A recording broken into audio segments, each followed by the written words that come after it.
저는 요즘 하나님 앞에서 어떻게 사는 것이 하나님을 기쁘시게 하는 모습이 될까?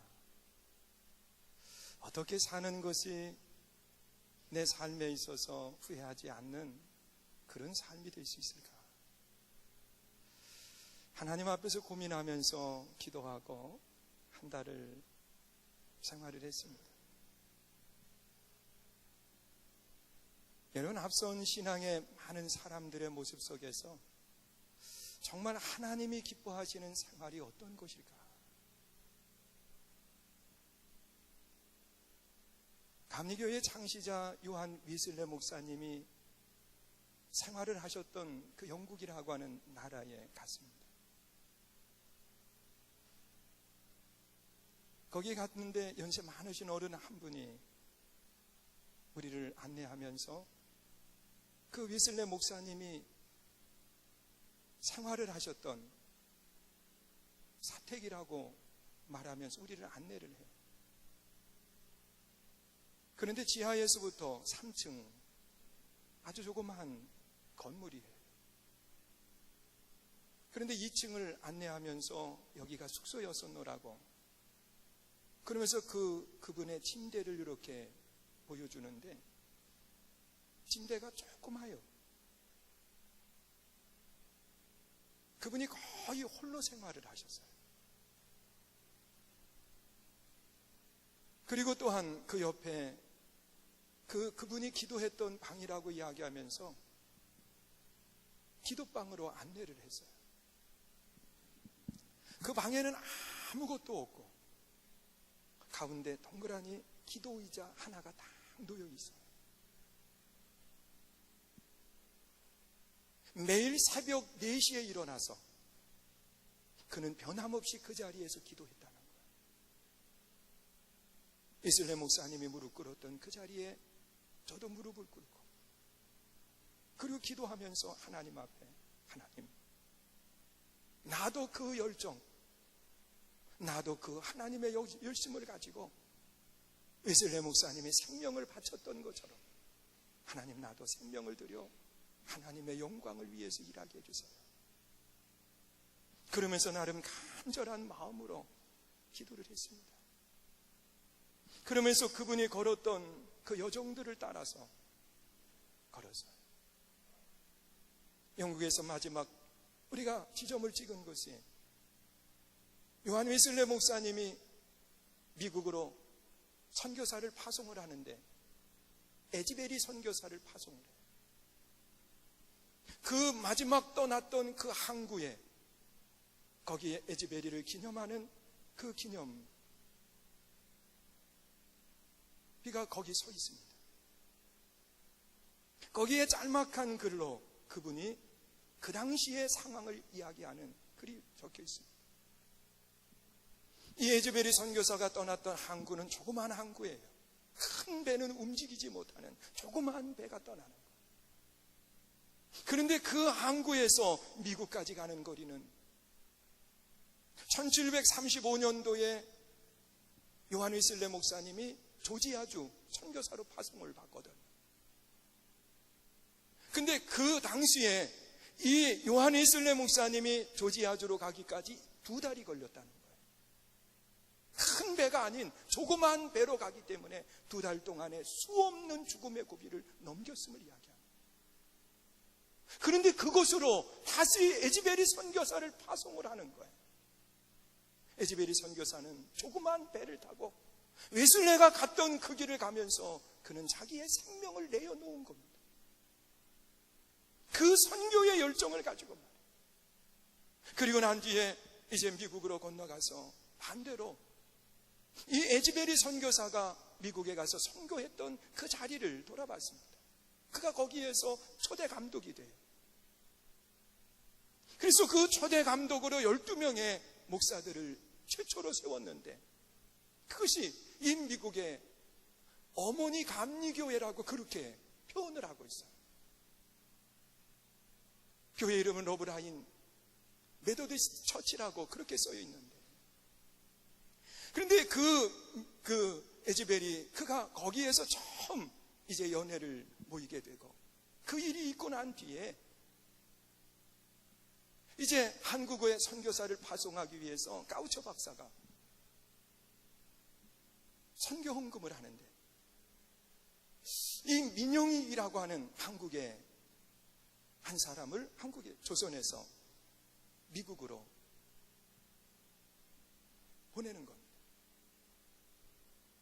그 미국에 갈 때 민영이가 머리 삿갓을 쓰고 그리고 한복을 입었다는 거예요. 그래서 이 까우처 박사가 기차 안에서 그 민영이를 만나게 되는데, 이 한복에 삿갓을 쓴 민족이 어느 민족이냐 그러면서 대화를 나누는 가운데 조선이라고 하는 말을 듣고서는 그가 조선에 선교하기 위해서 그 당시에 2,000불을 헌금을 하고, 여러분 130여 년 전에 2,000불은 어마어마하게 컸다는 거예요. 그리고 또다시 3,000불을 헌금을 해서 5,000불이 기초가 되어가지고 1885년 4월 5일 아펜젤러 선교사가 한국으로 오는 거예요. 올해가 130주년이 되는 거예요. 그래서 감리교회에서 많은 분들이, 이제 목회자들이 또 장로님들이 그 130주년을 기념하기 위해서 그 미국으로 가는 계획을 세웠는데, 우리가 그 여정을 먼저 자리를 갔다 온 거예요. 그러면서 내 마음속에 깨달아진 것이 있는데, 그것이 뭐냐고 하면 하나님이 시대 속에 사람을 들어 쓰시는데, 어떠한 사람을 들어서 하나님의 역사를 이끌고 가고 그리고 이 시대를 이끌고 가게 하는가. 저는 요한일서부터 그 거슬러 올라가서 그 30일을 정말 바쁜 일정으로 우리가 같이 이동을 했는데, 제 마음속에 깨달아진 거 한 가지가 있습니다. 하나님은 내 자신만 생각한 사람이 아니라 내 자신을 하나님 앞에 내려놓고 하나님의 영광을 위해서, 복음을 증거하기 위해서 생명을 건 사람들을 통해서 하나님의 역사를 이루어가게 하셨다.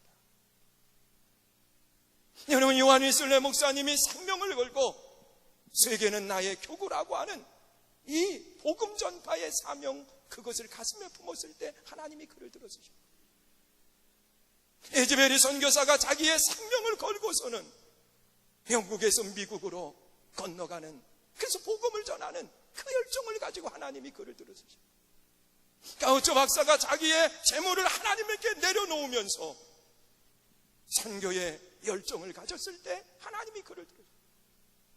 아펜젤러가 21살의 나이에 한국에 와서 44살의 선교자가 되는, 자기의 생명을 내어놓는 그 선교의 사명을 가졌을 때 하나님이 그를 들어주셨습니다.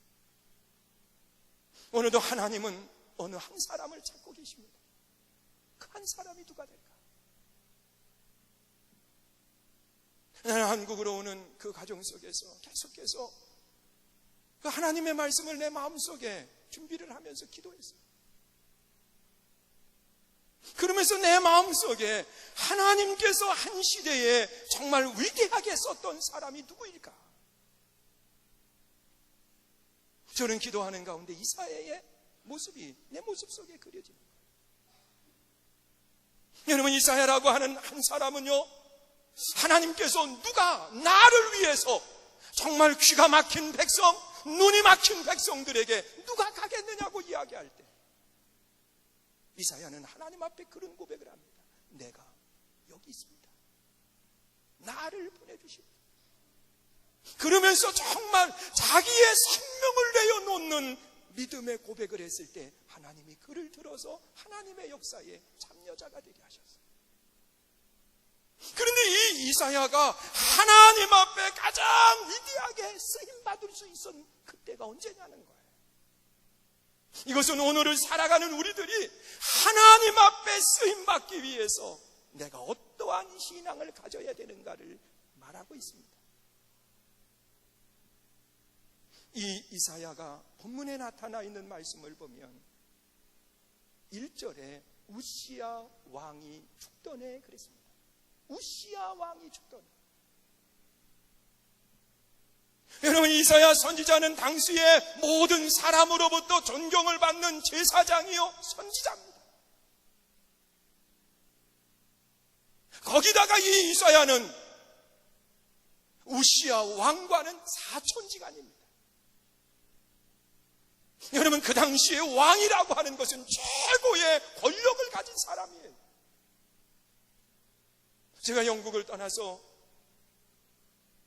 그 프랑스, 그 지역에 바울이 선교했던 유럽의 교회들을 돌아보는 그런 시간들을 가졌습니다. 그런데 이 유럽에 있는 교회들이요, 지금 다 문을 닫아놓은 채로 관광 수입을 가지고 운영을 하고 있습니다. 그러면서 거기에 다 이름을 붙이기를요, 그 교회마다 얼마나 크고 웅장한지 몰라요. 우리 교회 이 정도는요 아무것도 아니에요.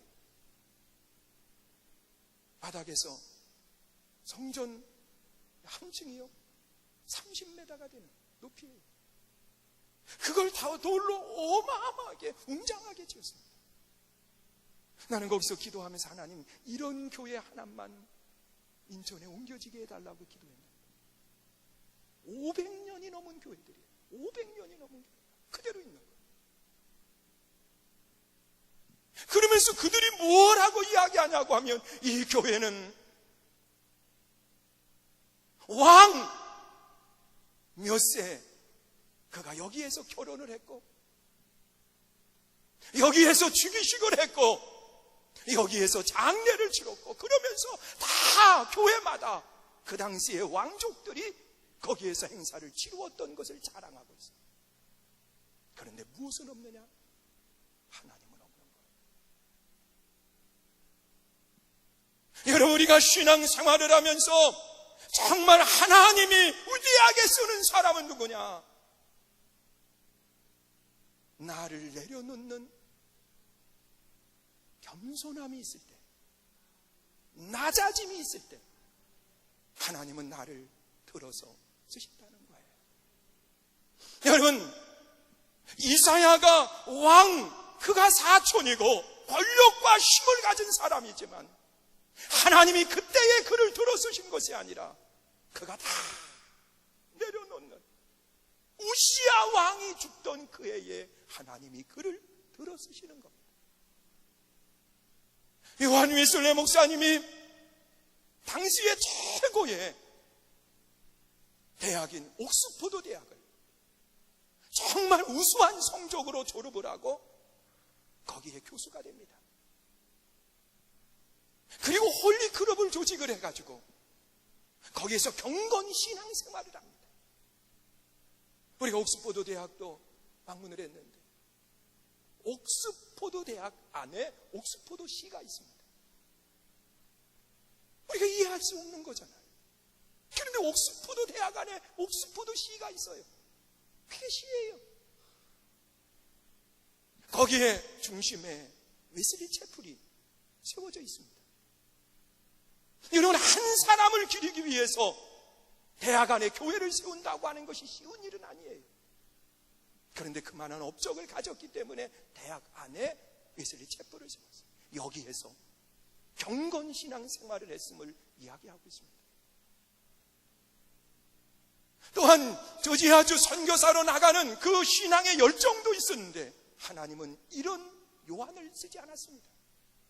이런 요한 웨슬레를 쓴 것이 아니라 하나님 앞에 낙심과 좌절 속에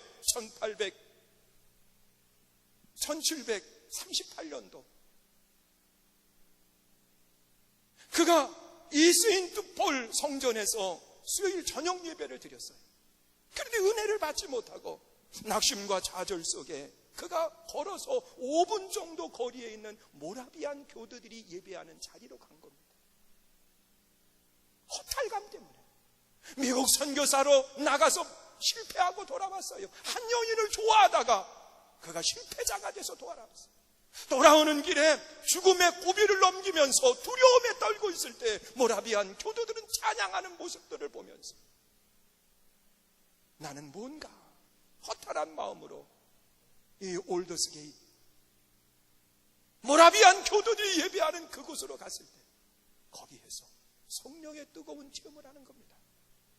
1738년 5월 24일 저녁 8시 45분이에요. 그가 강력한 성령의 체험을 하고 난 뒤에 하나님이 그를 들어쓰셨습니다. 하나님이 위대했던 그 당시를 하나님이 그를 들어쓴 것이 아니라 낙심과 좌절 속에 절망 속에 있는 그를 하나님이 들어쓰신 이유가 뭐냐? 내가 하는 것이 아니라 내가 하는 것이라는 거예요. 여러분, 내가 하는 것이 아니라 하나님이 하시는 거라는 거예요. 믿으십니까? 낮아짐이 없이는 하나님은 절대로 하나님의 사람으로 들어서시리라. 여러분, 야곱을 쓰실 때에도 이 야곱이 모든 것을 다 내려놓았을 때에 아버지로부터 축복을 받아요. 형으로부터 장자권을 획득해요. 그가 세상적인 부러움이 없는 최고의 자리에 있을 때 그때 하나님이 쓰신 것이 아니라 한도 뼈까지 이골이 되어서 걷지 못하는 상태가 됐을 때 그때 하나님이 그를 붙드신 거예요. 오늘 하나님이 누구를 쓰실까? 낮아진 사람을 하나님은 쓰십니다. 야분 척하지 마요. 내가 다 할 것처럼 생각하지 마요. 하나님이 이번에 저에게 많은 기회들을 주셨어요. 나는 이제 두고두고 풀어낼 텐데 하프타임이라고 하는 운동을 할 때 이 하프타임에 참 중요하거든요. 저는 이 목회의 하프타임이라 그런 생각을 가지고 제가 목회 3분의 2가 지나가고 3분의 1이 남아 있습니다. 아직 많이 남았어요. 3분의 1이면. 근데 그 하프타임을 갖는다고 하는 마음을 가지고 이제 한 달의 시간을 할애를 받아서 그 웨슬레 목사님의 행적을 따라가는 순례의 길을 갔었는데 제가 운동을 좋아해요. 근데 이 그 하프타임 때 정말 중요한 사람이 있는데 누구냐고 하면 감독입니다.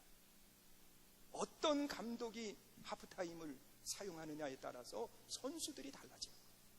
그래서 우리가 이야기하잖아요. 축구가 히딩크라고 하는 감독을 위대하게 보는 이유 중에 이 하프타임을 그분은 기가 막히게 사용한다.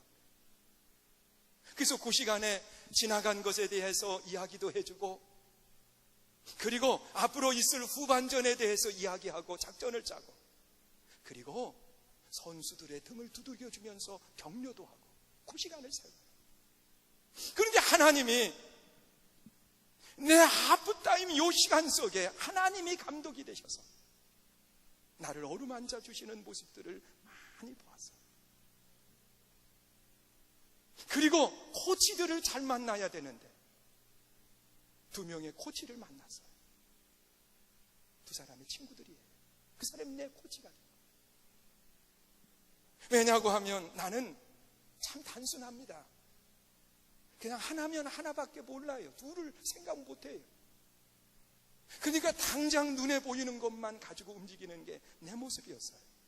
그래서 자동차를 운전할 때에는 나는 내비게이션만 보고 가는 사람이에요. 좌로 가라 그러면 그냥 좌로 가요. 우로 가라 그러면 그냥 우로 가요. 난 내비게이션만 의지하고 살았어요. 그냥 당장 눈에 보이는 것만 보고 살았기 때문에 두려움이 없었어요.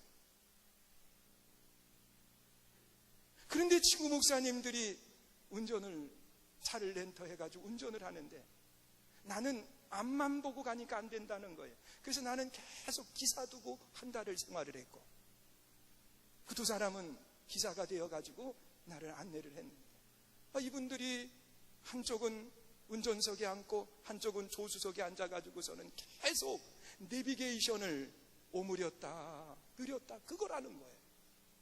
그래서 왜 그러냐 그랬더니 오므려 가지고서는 1km 앞에 사거리가 있고 2km 앞에 뭐가 있고 그러면서 그거를 다 설명을 해주는 거예요. 나는 이해가 안 됐어요.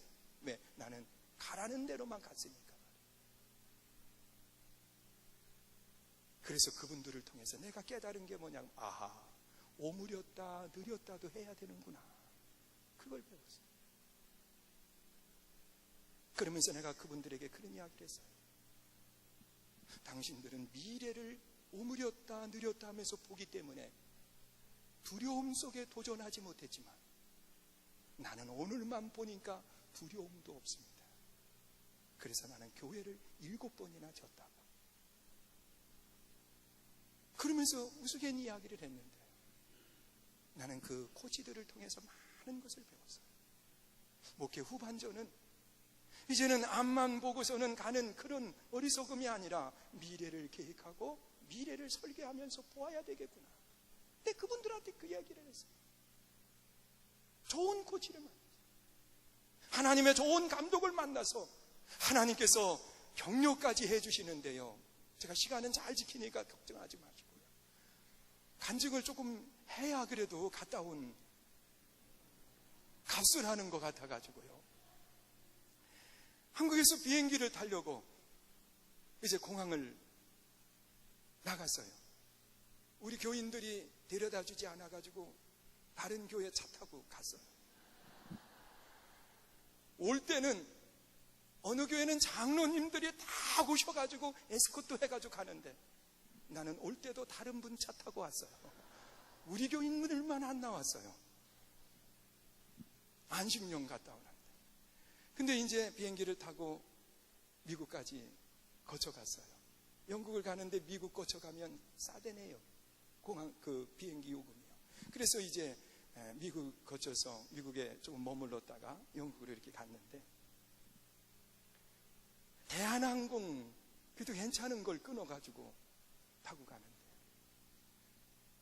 이코노미 아주 좁은 자리를 이렇게 6명이 다 끊었는데 세상에 비행기를 타는데 1층으로 늘 들어가는 자리로 들어갔더니 우리를 보더니 표를 보더니 2층으로 올라가라는 거예요. 나는 비행기 2층에 있는 줄 처음 알았습니다. 오성기 집사님 진짜 가르쳐 주시지. 나는 비행기가 2층으로 된 거 처음 봤습니다. 솔직히. 근데 2층으로 올라가라고 그래서 2층으로 6명이 올라갔더니 앉으시라고 그러면서 자리에 앉는데 비즈니스석이에요. 아니 세상에 이코노미를 끊었는데 비즈니스석으로 우리를 안내해가지고 6명을 그것도 쫙 자리를 잡아줬는데 앉자마자 오시더니 하는 얘기가 땅콩 드실래요? 이야, 나는 대한항공 땅콩 처음 봤습니다. 그래서 땅콩 받아가지고 먹었어요. 전에 같으면 하나 딱 먹고 난 다음에 그거 눈치 봐가지고요 못 먹었습니다. 또 드실래요? 또 먹었습니다. 저는 땅콩을 엄청 좋아해요.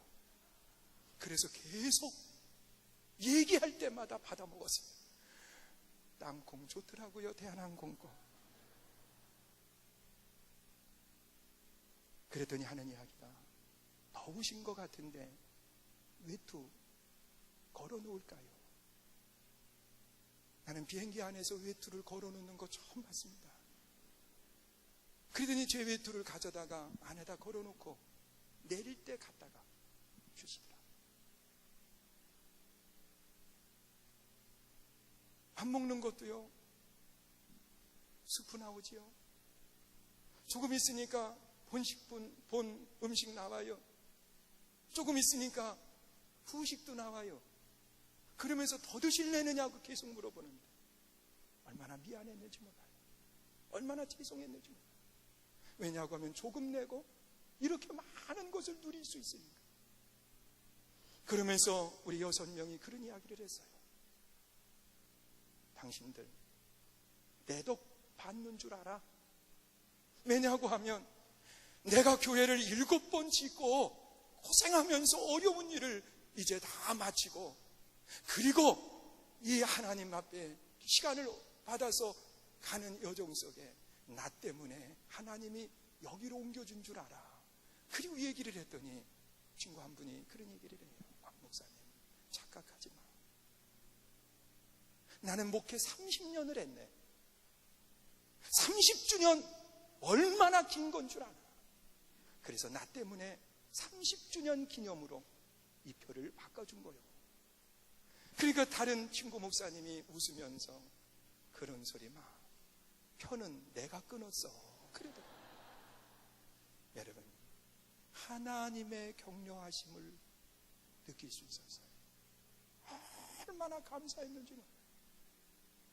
여러분, 우리가 신앙생활을 하면서 정말 하나님이 높여주시면 높아질 수 있지만, 하나님이 낮추시면 한없이 바닥으로 내려갈 수밖에 없는 것이 우리들의 모습이에요.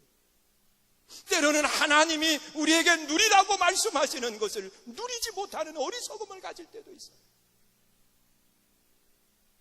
지금 목사님이 그러는 거예요. 여기 프랑스까지 왔는데 축구는 보고 가야 되지 않느냐고.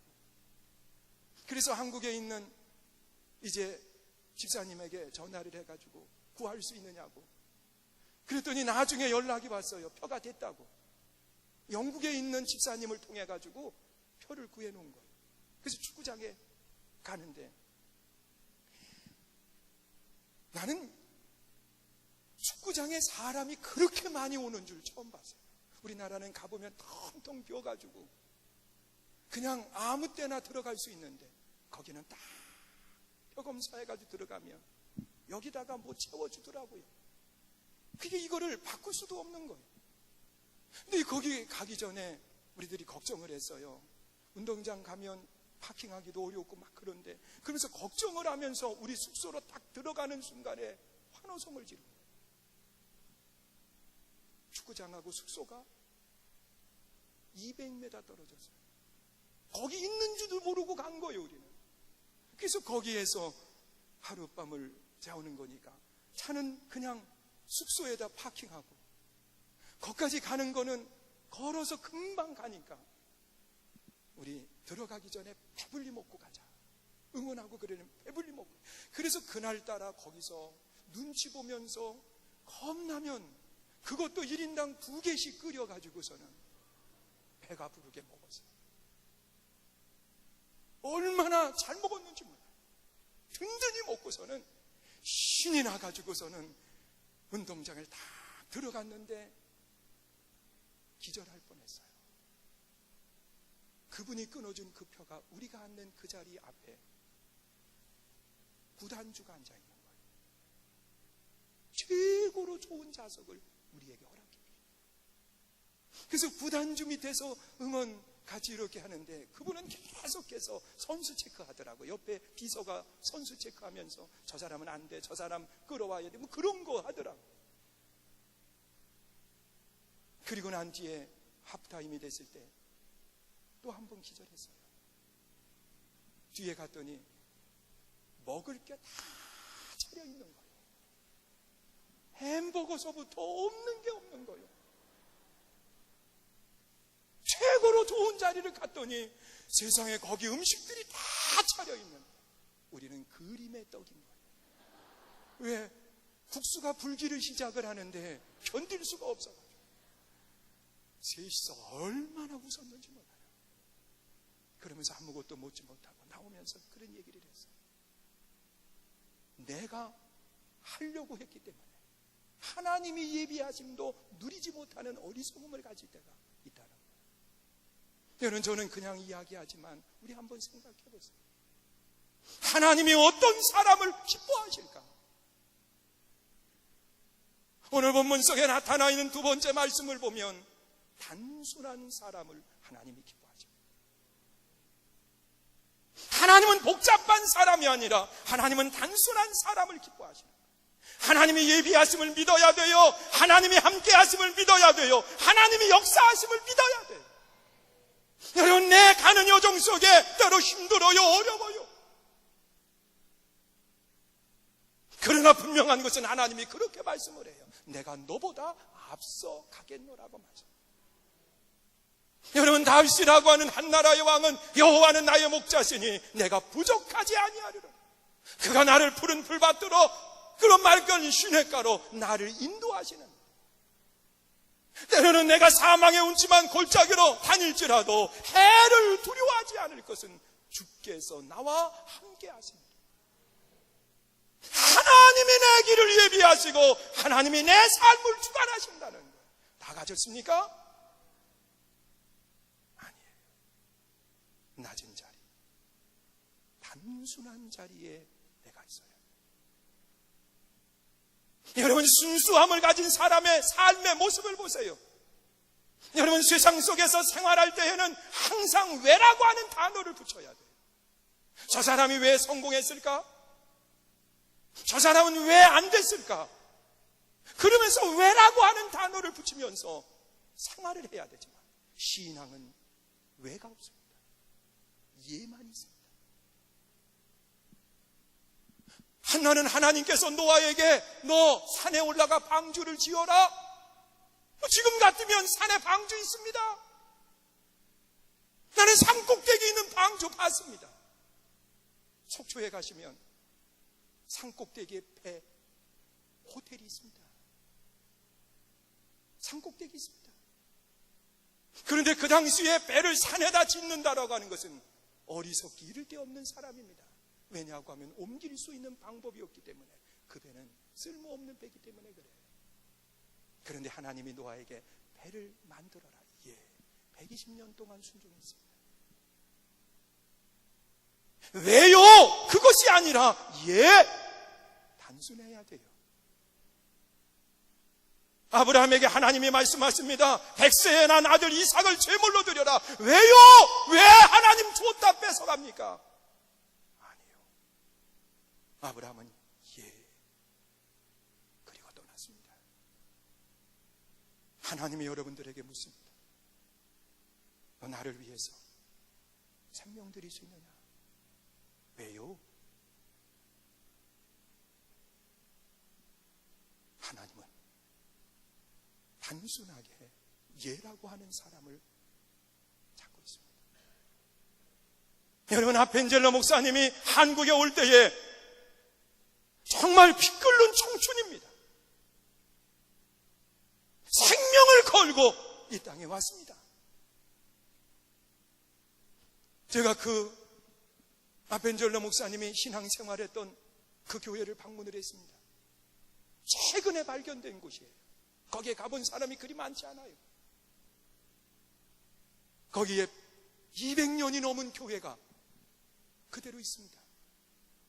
거기 담임 목사님이 우리에게 설명을 하는데 여기에서 200년 전에 이 교회가 세워졌고 여기에서 아펜젤러 목사가 어릴 때 신앙생활을 했습니다. 선교사로 파송을 받아서 나갔다가 본국으로 돌아올 때 여기에서 그분이 말씀을 전했습니다. 그러면서 자랑스러워하는 거예요. 이야기예요. 그리고 그분과 많은 대화를 나누고 난 뒤에 지금 새로운 성전을 아주 굉장히 크게 짓고 있어요. 그러면서 우리에게 한 가지 제안을 한 거예요. 200년 전 이 교회를 아펜젤러를 기념을 해서 한국인이 와서 여기서 목회를 한다고 하면 이 건물을 내어줄 수 있습니다. 얼마나 넓은지 몰라요. 얼마나 좋은지 몰라요. 그 교회를 내어주겠다는 거예요. 여러분, 우리가 신앙생활을 하면서 복잡한 신앙이 아니라 왜라고 하는 신앙이 아니라 예라고 하는 단순함이 있어야 돼요. 믿으십니까? 가라 하면 예, 하라 하면 예. 이것이 하나님이 기뻐하시는 아름다운 신앙이요. 삶에 있어서 많은 예가 아니라 왜라고 하는 단어를 사용해야 돼요. 저 사람이 왜 성공했을까? 저 사람이 왜 저렇게 안 됐을까? 저 사람의 자녀는 왜 복을 받을까? 왜라고 하는 단어를 사용하면서 삶에는 적용을 해야 되지만 신앙은 왜가 아니라 예입니다. 그래서 우리 주님은 예만 있다고 분명하게 말씀을 하고 있습니다. 그리고 세 번째로 하나님이 이사야를 왜 쓰셨을까? 왜 쓰셨을까? 오늘 본문 속에 나타나 있는 말씀을 보면 이사야는 하나님의 성전에 수없이 드나들었습니다. 얼마나 많은 시간 속에 성전을 드나들었는지 몰라요. 그런데 그는 성전은 드나들었지만 하나님을 만나지는 못했습니다. 그런데 우시야 왕이 죽던 그 해에 성전에 가득 계시는 하나님을 보았습니다. 성전에 가득 계시는 하나님을 보았다는 겁니다. 하나님을 만났을 때 하나님은 이사야를 들어 쓰신 겁니다. 여러분, 우리가 수없이 하나님의 성전에 올라옵니다.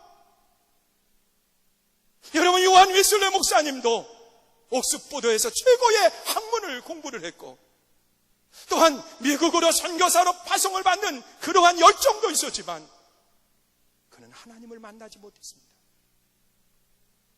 얼더스게이트 1738년 5월 24일 8시 45분에 그는 뜨거운 성령의 체험을 하고 하나님의 살아계심을 보았습니다.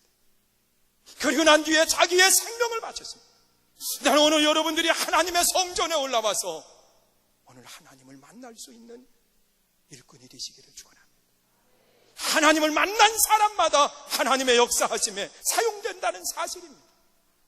마지막으로는 이사야를 하나님이 쓰실 때 하나님이 그렇게 이야기합니다. 이 백성들은 듣기는 들어도 귀가 닫혀 보기는 보아도 볼 수 없는 눈이 닫혔다고 이야기하고 있습니다. 그러면서 누가 이 백성에게 나아가겠느냐? 그때에 이사야는 하나님 앞에 그런 고백을 합니다. 주여, 내가 여기 있습니다. 나를 보내주세요. 선교의 사명을 가지고 복음 전파의 사명을 가졌을 때 하나님은 그를 들어 쓰신 겁니다.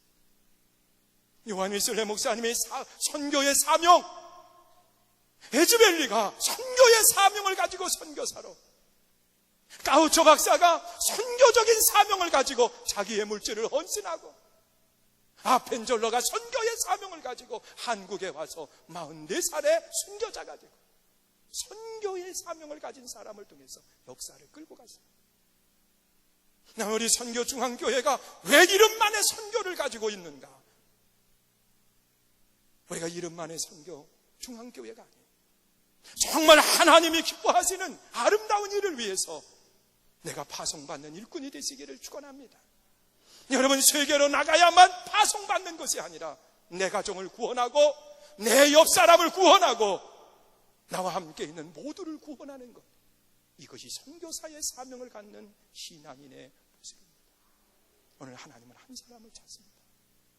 나는 이 시간 여러분들이 하나님 앞에 발견된 한 사람, 쓰임받는 한 사람이 되시기를 주의 이름으로 축원합니다.